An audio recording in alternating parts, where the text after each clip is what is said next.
Good Monday afternoon of Holy Week. You may have noticed in the schedule that we're going to be posting a couple of devotionals today, tomorrow, and Wednesday to just give us an opportunity for us to dive into these texts that set up Monday, Thursday, and Good Friday and Easter for us. Today we're going to be talking about Jesus cleansing the temple, and this is a story that exists in all four of the Gospels. And they all highlight a little bit of a different detail, something I just want to talk through with you today. The first one is in the Gospel of Matthew. Matthew has this story in the chapter 21, and it's verses 10 through 17. For Matthew, he begins by highlighting that Jesus is unhappy with the religious leaders who are selling the offerings for the Passover in the temple. Before all of this took place, there was a time when people would bring their own offerings from their homesteads, from the countryside, wherever they were living, and they would bring their offerings to the temple. But somewhere along the historical process, offerings started to be sold exclusively in the temple. We might think of it as a bureaucracy, that the temple leaders made it so that you have to purchase one of their own offerings that they presented. It was also a great way to have human greed become part of a religious experience. And maybe there was a little apathy. Maybe for families that were traveling miles away, it was easier for them to purchase the animals there in the courtside of the temple. But whatever was the fueling factors to make this happen, it was exclusive, that everyone coming to Jerusalem on the first day of the week, they would purchase their animals. There's a lot of business and a lot of money being exchanged, and Jesus has a righteous anger about this. And so he comes into the temple and this gathering space, and we read that he scatters those who are selling these animals. Not only does he scatter them, but he particularly in the Gospel of Matthew and in Mark as well, he notes that the turtle doves, the dove sellers, when you came to buy an offering for the Passover, if you were very wealthy, you might buy an ox. If you were a pretty average family, you bought a lamb for the Passover. But for the poorer families, their offering for Passover was a dove. If you remember Jesus, when he is presented at 8 days old after his birth, it is his parents who buy 2 turtle doves. And that was an offering of the poor. So it seems like Jesus is not only frustrated that this whole process is happening in the temple courtyard, but specifically how the poor are being exploited in this process. It's a reminder that Jesus is always focused on those who seem to be outside of those in power. It was the poor, it was the forgotten, it was those who are cast aside. I love the Gospel of Matthew because there's an extra detail in there.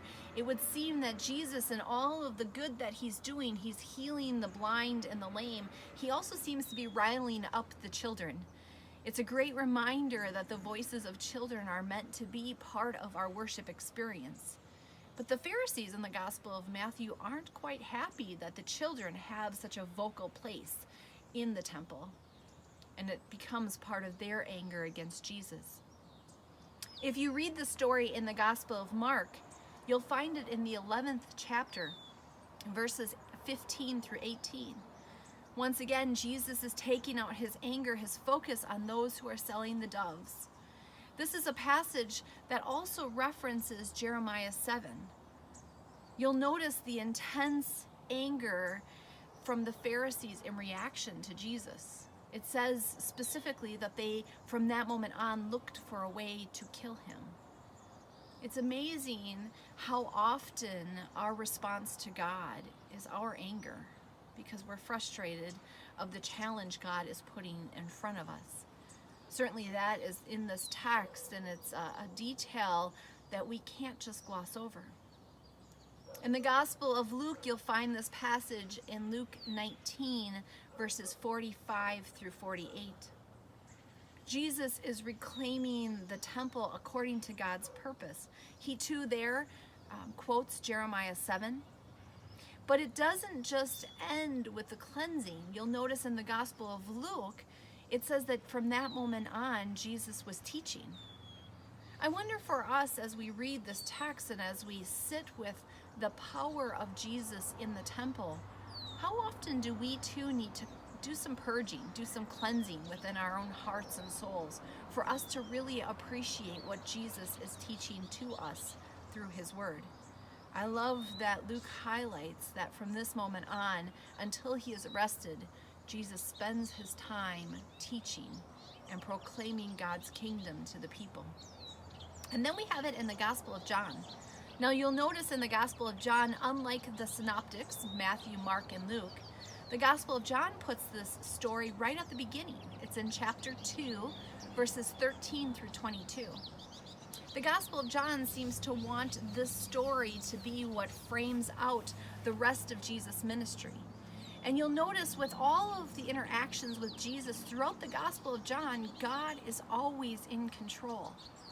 This righteous anger is a detail that shows God's authority from the very beginning. And here in the Gospel of John, you also have a quote from Psalm 69, if you want to look it up. Similar to the rest of Jesus, there is this interaction with the temple leaders in which he is showing his authority, not only of them, but of this world. It's a great story for us to think about as we prepare ourselves for the end of Holy Week. What do we need to cleanse in our own hearts and our own souls to truly receive the Christ who comes into this world, who serves us, who loves us, who sacrifices himself for us? As you think about this text on this Monday, I want to read to you Psalm 51. It is a great psalm that helps to prepare our hearts as well for our own cleansing that we need to do.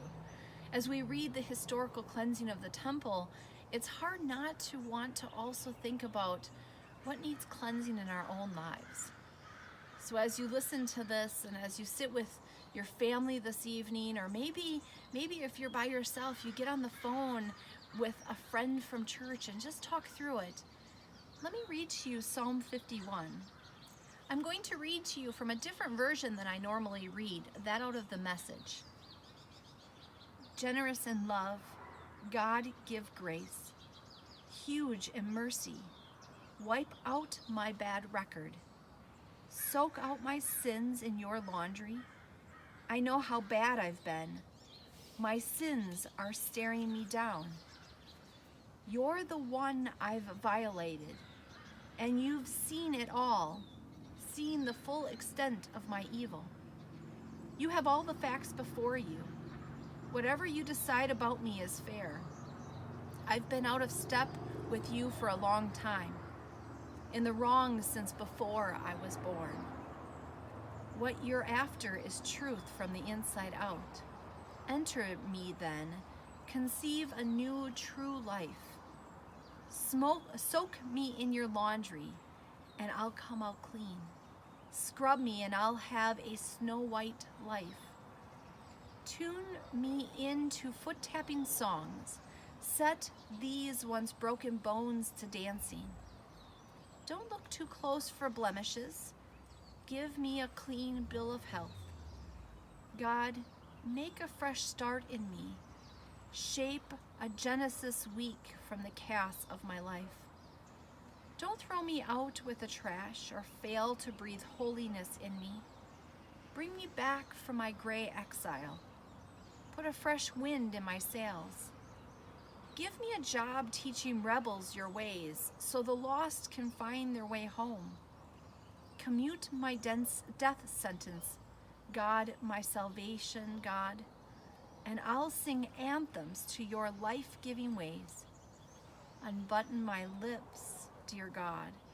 I'll let loose with your praise. Going through the motions doesn't please you. A flawless performance is nothing to you. I learned God worship when my pride was shattered. Heart-shattering lives ready for your love. Don't for a moment escape God's notice. Make Zion the place you delight in. Repair Jerusalem's broken down walls. Then you'll get real worship from us. Acts of worship, small and large, including all the bulls they can heave onto your altar. It's a little different version than we're used to. And hopefully what you heard in there is the traditional words that we sing often in our liturgy. Create in me a clean heart, O God, and renew a right spirit within me. Whatever version you're reading this text from today, however this text is speaking to you, may it bring a peace that passes all understanding and the reminder of the invitation God gives to each of us to be in relationship with Him, to dive deep into His Word, and to let His Word change us inside and out. Thanks be to God.